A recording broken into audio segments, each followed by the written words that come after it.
Hollywood runs on secrecy. Behind the flashing lights and red carpet glamour lies a hidden world where some of your favorite stars do unspeakable things to achieve and maintain status among the rich and famous. And those who dare speak out often find their lives in danger. A world of elite sex cults, celebrity sacrifices, and the blood oaths that ensure anyone who dares speak out winds up dead. A shadowy society so exclusive, few outsiders ever learn of its existence. Who are its elite members, and just what does it take to join? Could some of cinema's biggest stars have been murdered or even sacrificed? And what are Hollywood's ties to elite child trafficking rings? Find out as we explore the dark side of the entertainment industry Hollywood doesn't want you to see.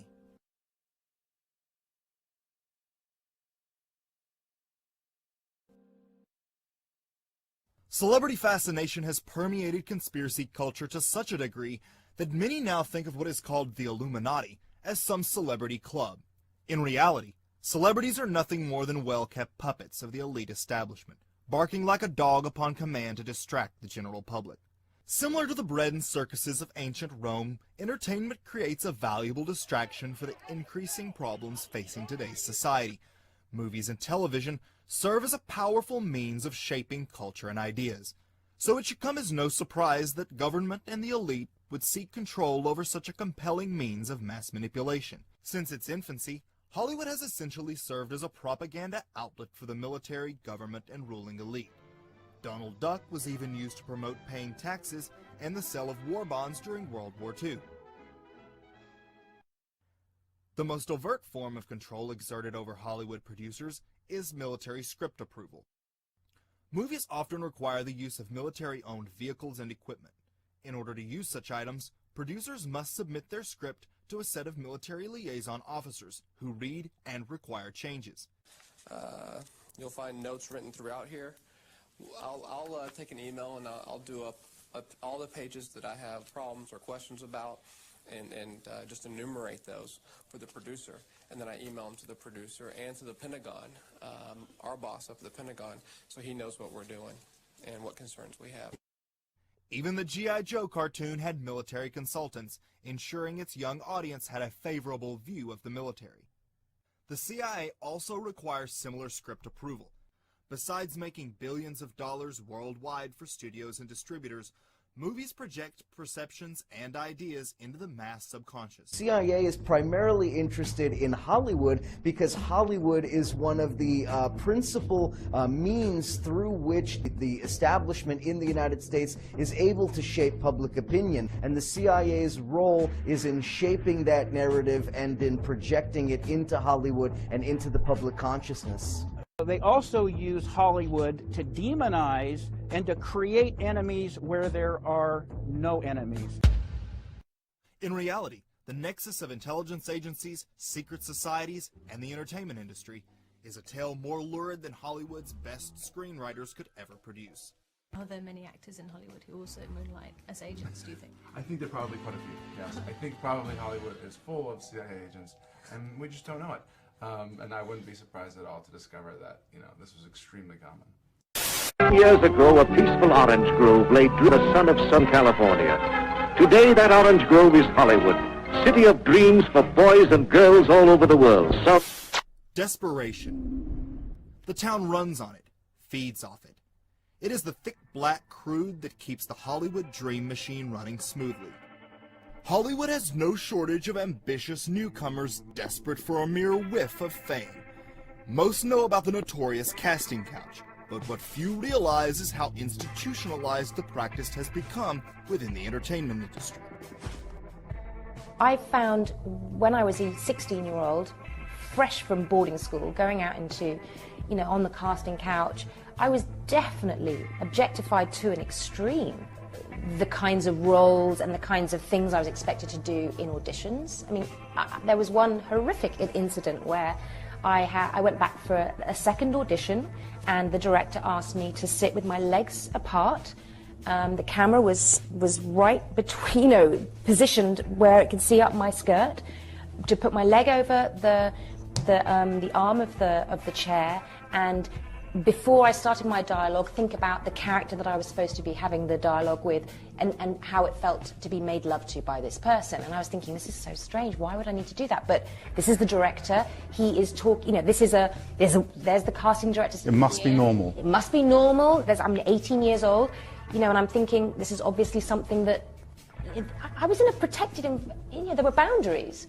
And it turned out that the director who went on to make the film and who I was auditioning for used to show that video late at night to interested parties at his house.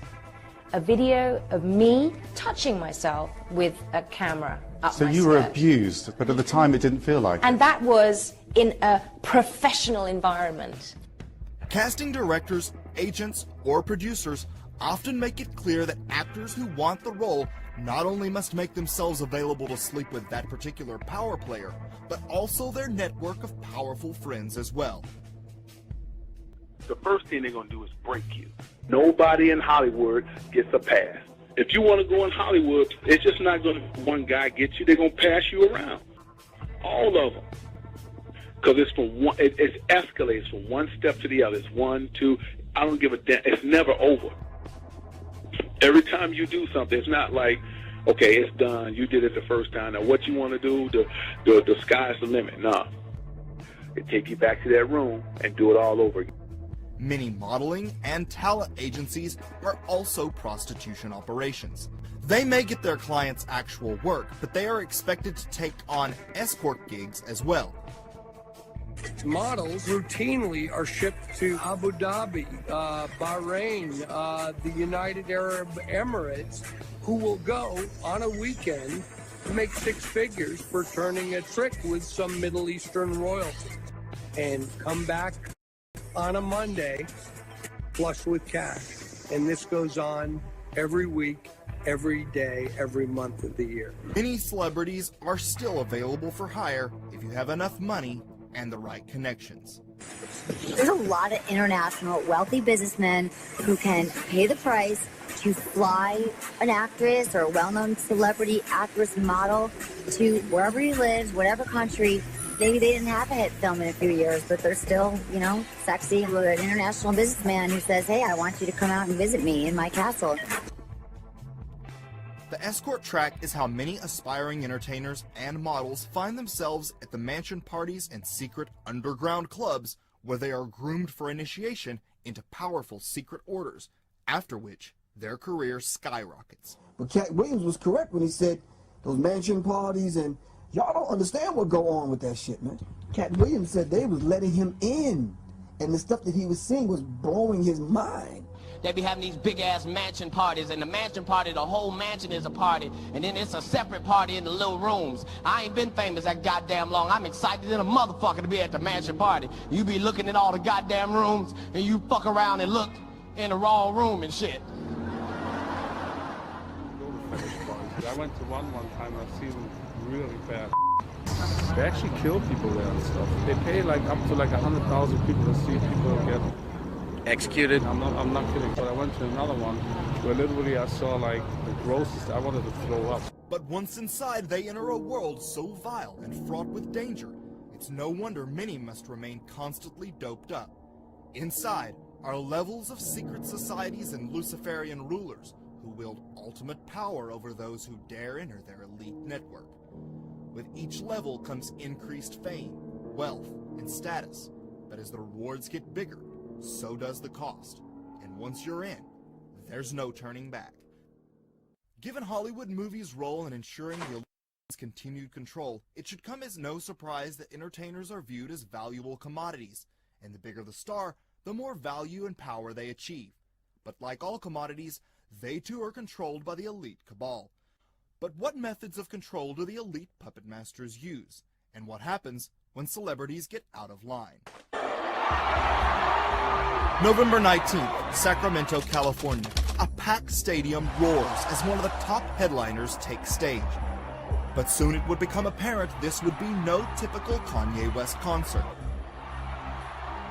In what the mainstream media dismissed as a crazy rant, he discussed, among other things, how the news media lies and manipulates the public's perception of reality. Google lied to you. Facebook lied to you. Radio lied to you. I am putting my life, my public will standing at risk when I talk to y'all like this. Hours later, he was handcuffed to a gurney and hauled away under the pretenses of a psychiatric emergency. The incident sparked immediate reaction from conspiracy researchers who feared Kanye had broken from his mind control and had to be taken in for reprogramming. Indeed, the Illuminati use an insidious form of total mind control that involves breaking the victim's mind into multiple personalities, known as monarch programming. You know, and it's a big culture of mind control too. MK Ultra mind control rules in Hollywood. If you don't know, Google that and look into it. Well, we've talked about Operation Mockingbird, MK Ultra mind control stuff from, I mean, this goes back decades and decades. Since monarch mind control is expensive, time-consuming, and does not work on everyone, most celebrities are controlled via a system of blackmail, threats, and similar mafia-style tactics the Illuminati use to exert their dominance and keep stars in line. From bizarre humiliation rites to ritual abuse and even sacrifice, find out the sick cult tactics that keep stars bound to the Illuminati, and which loved actors may have been murdered. That and more after this.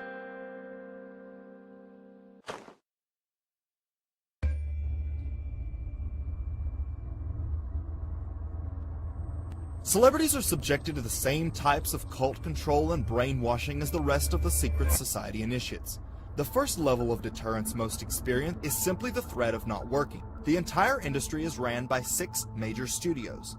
Say too much, and even an A-lister could be out of work in a heartbeat. Roseanne, I mean, do you know people have been blacklisted? I mean, is it just kind of a self-censorship in Hollywood, or do people actually get edged out if they are too much against the grain? Yeah, it's self-censorship after a while, but it's not just a crazy self-censorship. It's self-censorship because there's actually a danger that you will never work again. Celebrities who speak out can also see their reputations ruined through the controlled media. Some of us are against the Illuminati, and we are against the Illuminati at our own detriment. When people are against the Illuminati, then they get punched in the face all the time. The press hates them, and nobody likes them. We all love Dave Chappelle. Exactly. Dave Chappelle has never been a part of the Illuminati. They don't want him or me or people like us. They own TMZ and all other major outlets, and can have a star's reputation destroyed with bad press. The archetype of the shadowy Svengali controller is not without merit. Some puppet masters use drugs and hypnosis to keep their stars dependent and controlled. The paparazzi are used like gang stalkers, communicating amongst each other and following the celeb, harassing them, but mostly reminding them, everywhere you go, we are watching, you cannot hide. The whole paparazzi system is like a form of organized stalking, known as gang stalking, and meant to be intrusive and intimidating. It's no wonder many celebrities finally snap, giving the paparazzi exactly the pictures and type of material publishers want. Often celebrities are made the victims of ritual humiliation. Ritual humiliation is a common cult control technique used by college fraternities, secret societies, and cults, usually during the initiation process. The precursors to the secret occult orders that now form what we call the Illuminati originated with the ancient mystery schools, which engaged in degrading initiations of their own. Hippolytus wrote in his 3rd century codex, Refutation of All Heresies, that initiation is nothing but blackmail through making the man commit shameful, often criminal acts. Hazing is a form of these humiliation rituals and has spread into various sects of society through Illuminati subgroups hidden in organizations and institutions which essentially function as recruiting pools. Since celebrities live their lives in public, humiliation rituals can be conducted on a very public level. During a humiliation ritual, the ego is the sacrifice. Public humiliation rituals could range from embarrassment on stage to having a sex tape leak, or any events orchestrated to direct embarrassment towards the victim. male members are sometimes forced to wear a dress as form of degradation. This is especially humiliating when viewed in light of the sex acts they are often forced to endure during initiations. I mean, I'm a conspiracy theorist to a degree. Like, when I connect dots that maybe shouldn't be connected, I don't know. But certain dots, like when I see that they put every black man in the movies in a dress at some point in their career, I'll be connecting them down like, why all these brothers gotta wear a dress? This happened to me.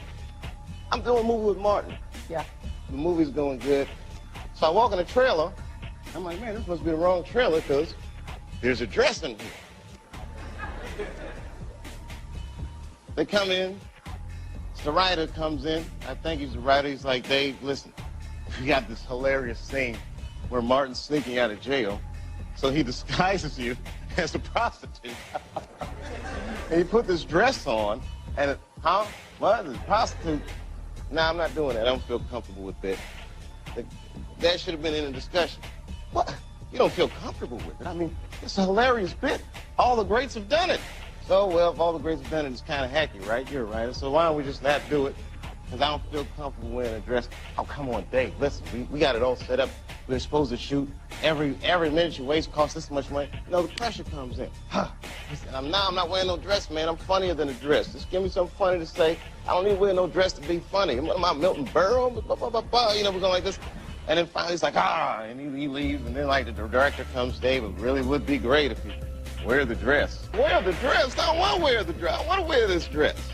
You know what I mean? This is, oh, gosh, it's so difficult. They leave. Now the producers comes, come on, David, would be so great. I mean, and then I started thinking about it. All the comics that I've seen, man, you know, strong brothers, why they be putting us in these dresses? But the minute it was clear, I was adamant, I'm not wearing a dress. I'm not wearing the dress. All right, fine.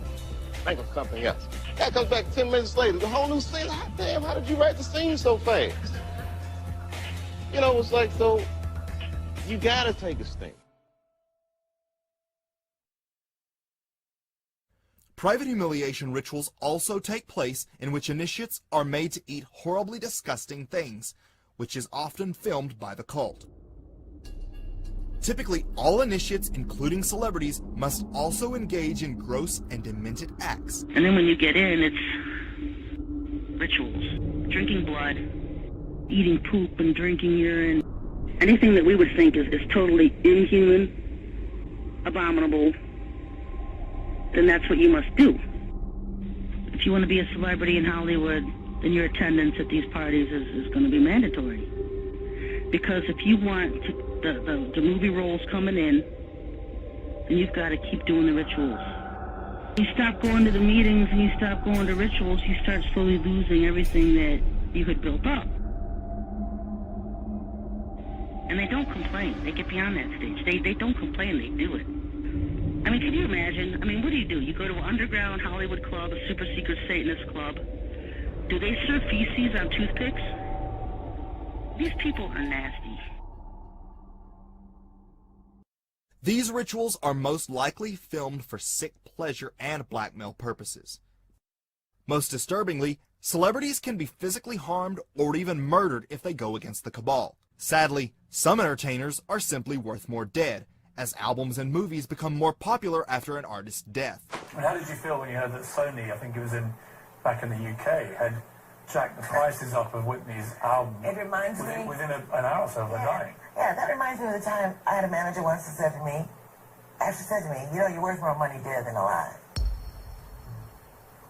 Okay, so I am just, by the grace of God, stand I here.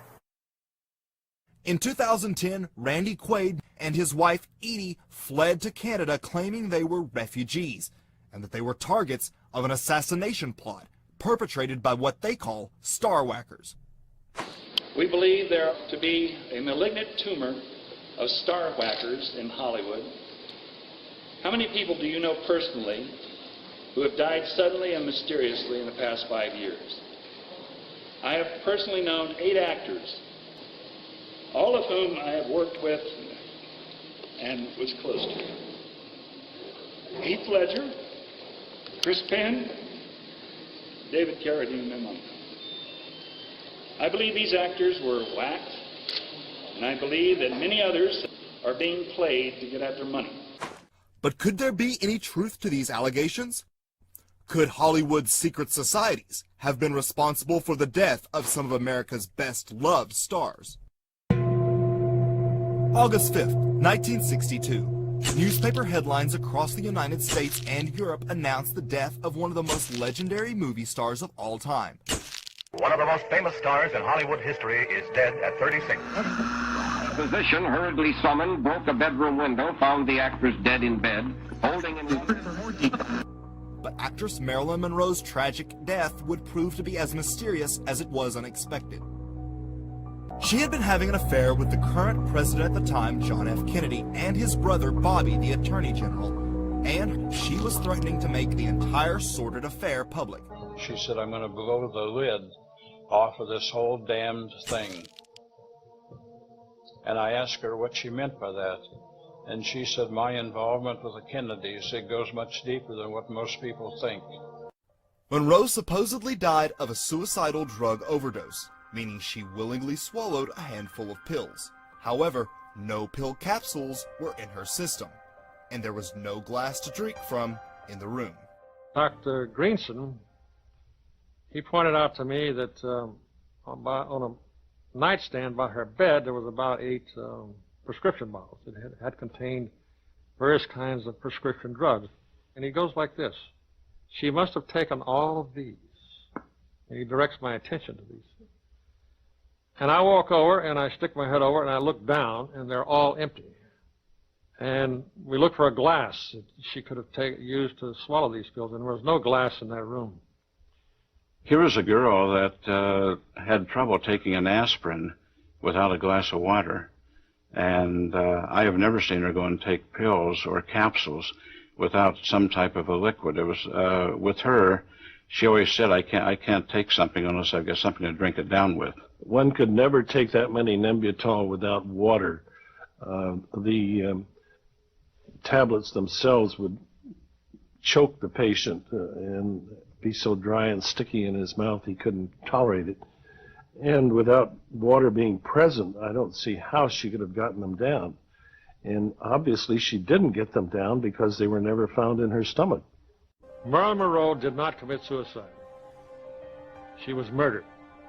She was a girl that knew too much, and she ended up dead one morning. Heath Ledger's is undoubtedly one of Hollywood's strangest celebrity deaths, and many conspiracy researchers believe the acclaimed actor's demise had all the signs of an Illuminati sacrifice.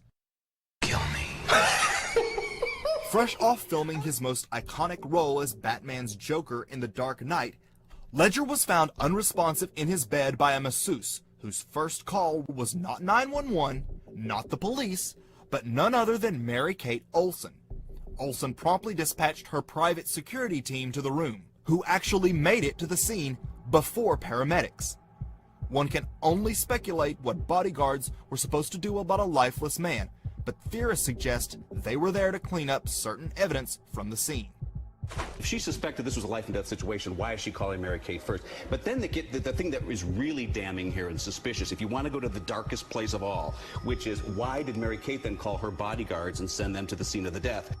Many of these security firms act more like fixers, making it so that no matter what their rich and famous client does, it is like it never even happened. They are experts.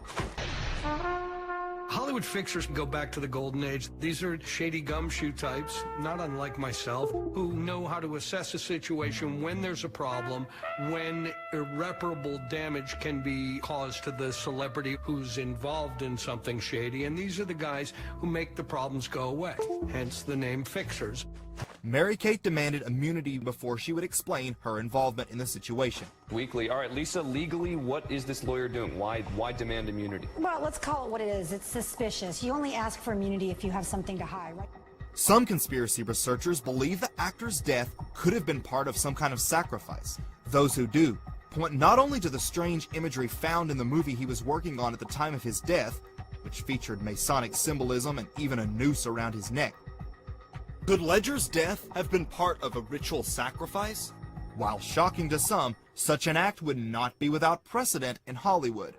When we return, the Joker's haunting smile makes its first Hollywood appearance, carved into the victim of one of the nation's most notorious unsolved murders. She wanted out, and you don't get out. The detectives arrive at the scene and they're shocked.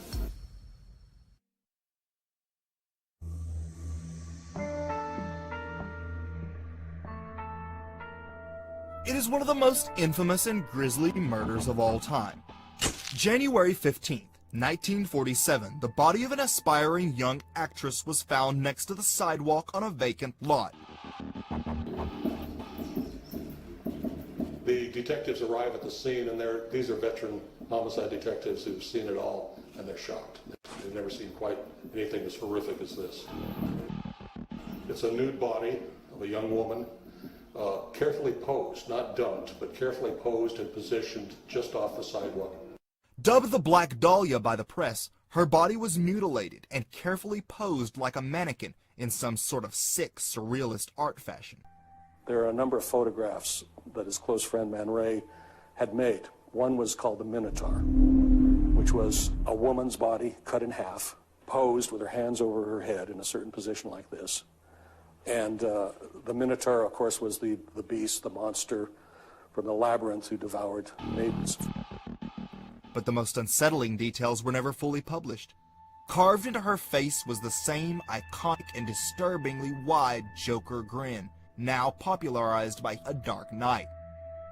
New revelations in the case lead most researchers to believe the crime was committed by prominent doctor and underground abortionist at the time, George Hodel.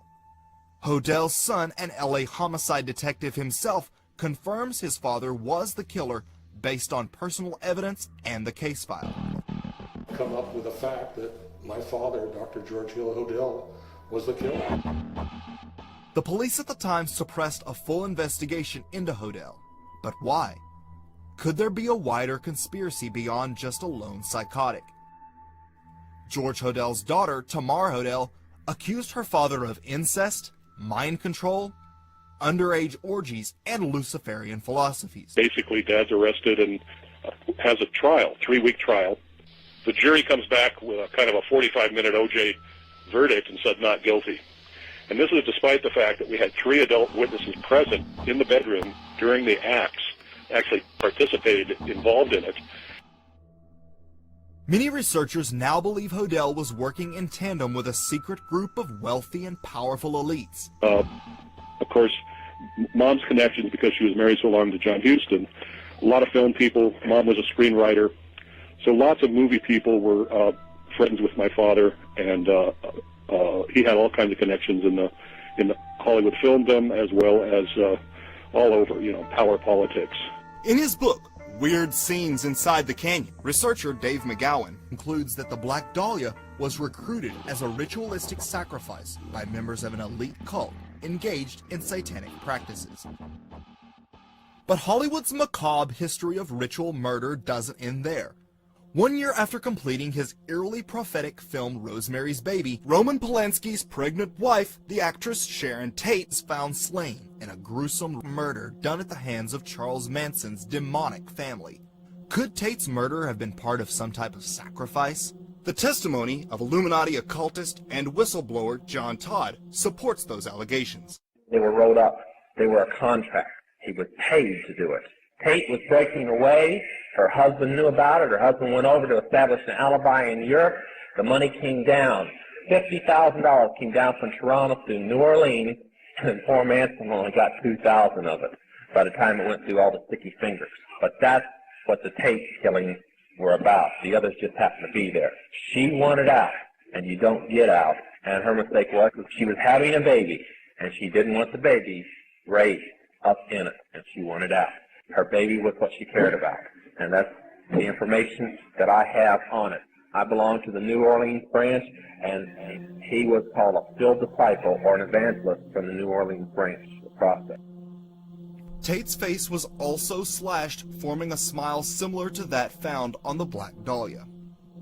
Say 6 months after your murders, you're in the Alps and consorting with these girls from the finishing school and so on. I mean, I could see how you would sort of try to lose yourself like that, but is it wise to say so? Yes, it is wise to say so.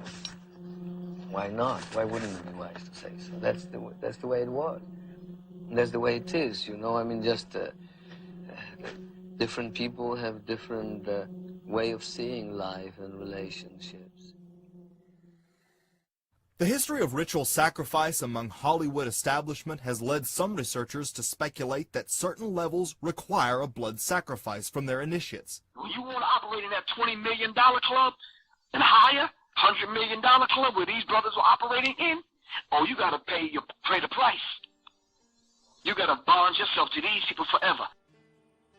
You have to sacrifice. You have to cause death and suffering.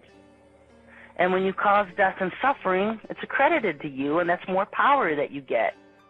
According to one article, superstardom is reserved for those who take part in murder of a lover, parent, or sibling. Many see a familiar pattern among celebrities, in which a family member or close friend will die tragically or mysteriously, after which their career seems to take off. Jennifer Hudson wanted to be up in that space. Yep, her family got taken at it on some ritual killings. So we need to understand this particular thing. You're not going to operate up into the $50, $100 million club, and you not pay the ultimate price now. Some insiders have risked a great deal to expose such practices, one of which is acclaimed director Stanley Kubrick. March 7th, 1999. Fans around the world mourn the death of one of the greatest directors of our time, Stanley Kubrick, a mere 4 days after the official screening of his controversial movie Eyes Wide Shut. Researchers believe Kubrick's death was no accident, and that the filmmaker was murdered for unveiling what truly takes place within the Illuminati. Then I went to technical services, where I was in charge of finding documents that you don't find in libraries, like where you put explosives on a bridge. Where's the best place to put an explosive on a bridge, and what kind of explosive do you have to get that goes underwater without it, destroying its effectiveness. Also, I had to find, one time they wanted me to find out if there was such a thing as a poison that was undetectable, especially one that seemed to mimic a heart attack, that would kill someone, but it would appear that they had a heart attack. I did find such a thing. Does this pistol fire the dart? Yes, it does, Mr. Chairman, and a special one was developed which potentially would be able to enter the target without perception. The poison was frozen into some sort of dart, and then it was shot at very high speed into the person, so when it reached the person, it would melt inside them, and the only thing would be like one little tiny red dot on their body, which was hard to detect. There wouldn't be a needle left or anything like that in the person. But also the toxin itself would not appear in the autopsy? Yes, so that there was no way of perceiving that the target was hit. Researchers also believe the movie we see today is a significantly edited version of what Kubrick wanted the audience to see. But what could be so revealing as to result in the filmmaker being murdered?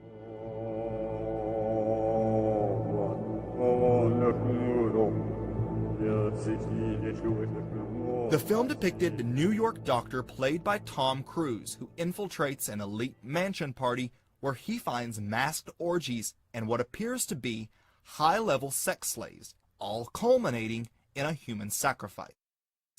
When Cruise's character presses to find out who was at the party, he is told, "If I told you their names, I don't think you'd sleep so well."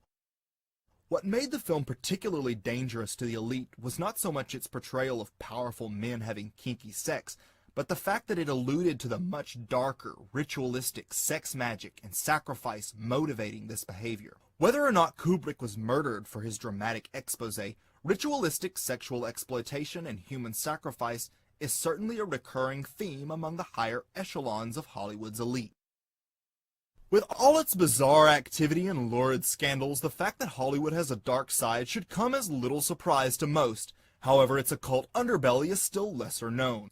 Stories continue to surface of sex scandals, murder, and satanic ritual abuse, with none of the pieces ever being put together. What you see from the outside is only the tip of the iceberg, but you know, it goes deep. You see satanic rituals happening, you hear about them from friends. There are culty organizations springing up left and right. People join up with organizations that may not be beneficial for them. Today, decades after Anton LaVey went around luring celebrities like Sammy Davis Jr. and Jane Mansfield into his satanic church, the influence of the dark occult is still as present as ever in Hollywood. There's a bunch of devil worshippers in Hollywood. And there's a lot of black of them, a lot of black folks too. And they be throwing up them signs, you see them, this, that, all of them. Watch the rappers, watch them folks. It's scary.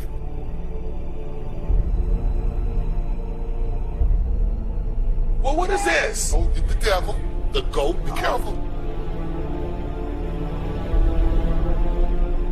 It's very scary. That devil is real. A strange invitation to something called a spirit cooking dinner in the Podesta WikiLeaks sparked internet investigations which shed light on a demented yet artistically celebrated Marina Abramovic, whose artwork consists of her mutilating herself, carving pentagrams into herself, and other such acts. This insane woman holds sick rituals she calls spirit cooking, which involve themes of Crowley Satanism, specifically cannibalism. Our next question is by Marina Abramovic. I am obsessed with this woman. She is so incredible.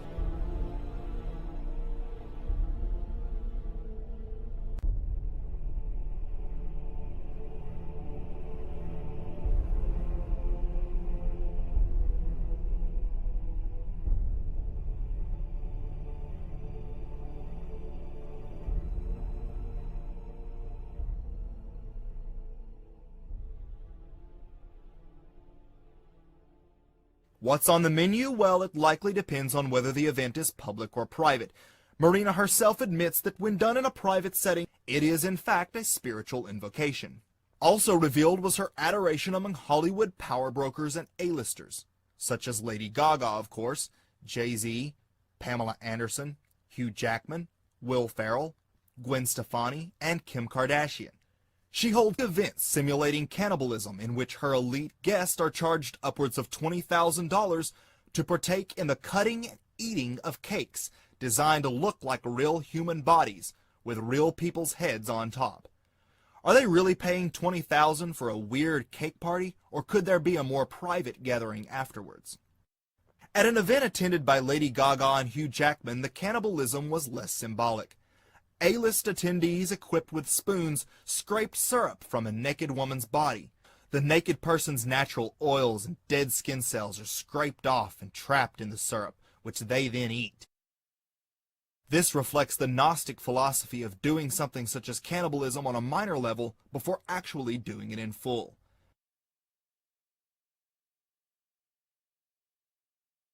Also revealed in the Podesta WikiLeaks was the recurring use of certain words known to the FBI as child trafficking code words. These revelations shed new light on child trafficking among the elite, and Hollywood has its own dark secret hiding practically in the open. In recent years, it has become apparent that there is an organized pedophile ring operating at the highest levels of Hollywood, involving powerful moguls and A-listers.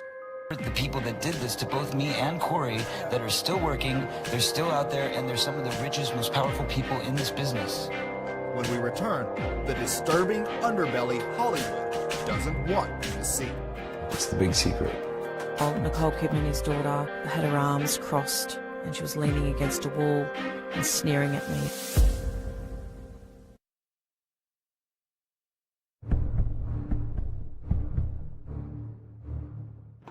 Elijah Wood created headlines worldwide in 2016 when he spoke out to the Sunday Times about, quote, something major going on in Hollywood, which he claimed to be in the grip of a child abuse scandal similar to Jimmy Savile.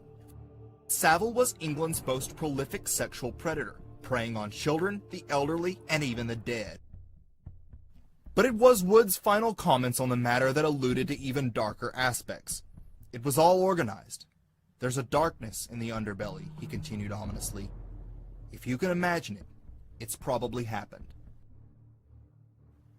Wood has without a doubt been privy to a side of Hollywood most will never see, and has likely heard whisperings of some of the ritualistic abuse going on in elite enclaves within Hollywood. But Wood's revelations are hardly shocking given the sordid stories that have surfaced regarding sexual predators in the entertainment industry. Corey Feldman has no idea what it's like not to be famous. He was just 3 years old in this McDonald's commercial. McDonald's gift certificates. His roles defined the 80s. I literally was famous before I knew my own name. But being famous so young, he says, caused serious damage to him and his friends. I can tell you that the #1 problem in Hollywood was and is and always will be pedophilia. That's the biggest problem for children in this industry. The casting couch even applies to children. Oh yeah. Not in the same way. It's all done under the radar. Nobody talks about pedophilia. It's the big secret. And it's widespread? Oh yeah. I was surrounded by them when I was 14 years old. Surrounded. Literally. Didn't even know it. It wasn't until I was old enough to realize what they were and what they wanted and what they were about and the types of people that were surrounding me till I went, oh my God, they were everywhere like vultures. Vultures who Feldman says abused him and his best friend, the late child actor Corey Haim, his co-star in The Lost Boys. Feldman says the trauma of that pedophilia contributed to Haim's death. There's one person to blame in the death of Corey Haim, and that person happens to be a Hollywood mogul. And that person needs to be exposed, but unfortunately I can't be the one to do it. But the person that knows who did it and knows who he is watching right now, I guarantee you. Yeah. There was a circle of older men that surrounded themselves around this group of kids. And they all had either their own power or connections to great power in the entertainment industry. I'm saying that there are people that were the people that did this to both me and Corey that are still working, they're still out there, and they're some of the richest, most powerful people in this business. And they do not want me saying what I'm saying right now. Are you saying that they're pedophiles? Yes. And that they're still in this business? Yes. That's what, yeah. And you talk to They parents. want me here right now. Trust Corey, me. They they're want me dead. Dead. What I'll tell you, don't go into it with naivety. Don't go into it thinking that it's all roses and You're sunglasses and damaging an entire industry. I'm sorry, wanna I'm clear not up. trying You said to. that- I'm just trying to say that it's a very important, serious topic.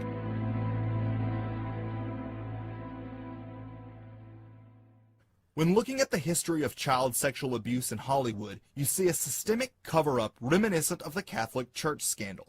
Many in the entertainment industry knew Haim and Feldman were being abused, and no one spoke up or did anything to stop it. People talked about it like it was no big deal, admitted Little House on the Prairie star Allison Ingram. The word was, they were being given drugs and being used for sex. It was awful. These were kids, she said. Ingram's last bit of information about the children being drugged should sound familiar to those aware of Roman Polanski's drugging and rape of a 13-year-old girl. The acclaimed director fled to Europe after admitting to plying the young girl with Quaalude and having sex with her. 13-year-old girl where he had sexual intercourse with her, sodomized her, gave her drugs, gave her alcohol. He got off with nothing. Nevertheless, the Hollywood establishment remains enamored with Polanski and want him to return. And the Oscar goes to Roman Polanski.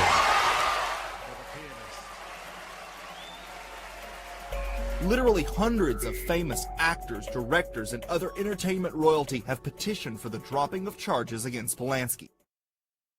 Like a dam beginning to break, each crack leads more lurid allegations against increasingly powerful figures in Hollywood. Documentary director Amy Berg, who previously exposed the Catholic Church's abuse, showcased the brave testimony of victims of sexual predators in the entertainment industry. Confident in saying all of the convicted predators that I have been familiar with had many more victims than the one that was convicting.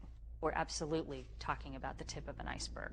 I'm not sure that we'll ever see the whole iceberg because I think there's so many factors pushing that iceberg down into the water.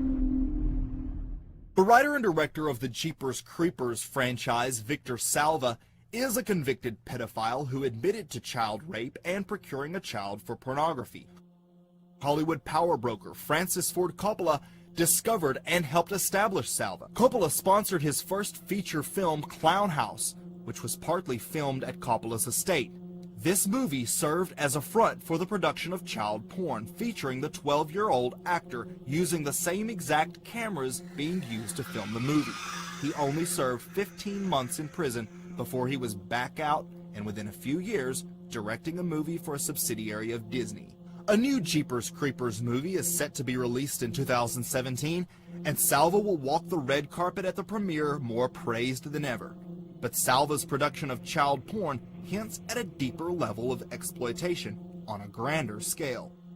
When interviewed concerning the Feldman allegations, former child star Paul Peterson told Fox News something very revealing, saying it would be really wonderful if his, Feldman's, allegations reached through all the protective layers and identified the real people who were part of a worldwide child pornography ring. This ring that Peterson is speaking of is what researchers believe to be the international network linking Hollywood with such high-profile predators as Jimmy Savile and Jeffrey Epstein. For those who thought Hollywood's connections to the elite child abuse network couldn't get any stranger, it's about to get a lot more shocking. In 2014, Nicole Kidman's father died under extremely suspicious circumstances in a Singapore hotel, and online sources speculated that the 75-year-old had actually fled to Singapore after child abuse allegations were filed in Australia, linking him to an elite pedophile ring that abused and sacrificed children, and that his death was likely a murder. The unspeakable allegations come from Australian self-described whistleblower and MKUltra victim Fiona Barnett, who filed formal charges accusing Nicole Kidman's father, Anthony Kidman, a prominent clinical psychologist, of sexual and physical abuse as part of a child trafficking ring. I was seated in a chair, naked, tied to a chair, and Kidman was smacking me over the head really hard, and he was screaming at me, "Do you remember now? Do you remember now?" And meanwhile, Nicole Kidman, his daughter, had her arms crossed, and she was leaning against a wall and sneering at me in contempt. Mrs. Kidman washed and dried my clothes, and I was dressed, and Dr. Mark came and picked me up. She accuses Anthony Kidman of being a sadistic MKUltra programmer conducting mind control for the CIA, among others. But is there any truth to these allegations? First, consider who are the Kidmans. The Kidmans are actually an elite family themselves, being heir to Sir Sidney Kidman, one of the largest landowners in the world, on the same list as the Queen. Barnett identifies Nicole Kidman as being both a victim and abuser in this cult. Nicole Kidman starred in the movie Stepford Wives, which is all about mind control. You know, for those who say I'm making this up, live it and then tell me I made it up. I just think that the whole idea of celebrity and fame has become really convoluted and, you know, kind of bastardized, like whereas fame used to be the byproduct of success, and now it's the ultimate goal. And if your ultimate goal is to be famous, then you're gonna do a lot to get there, like sign your name in blood in a contract with the devil. Like you're gonna end up on a one-way street, and it's going nowhere. Perhaps it was Marilyn Monroe herself who said it best. Hollywood is a place where they'll give you $1,000 for a kiss and 50 cents for your soul.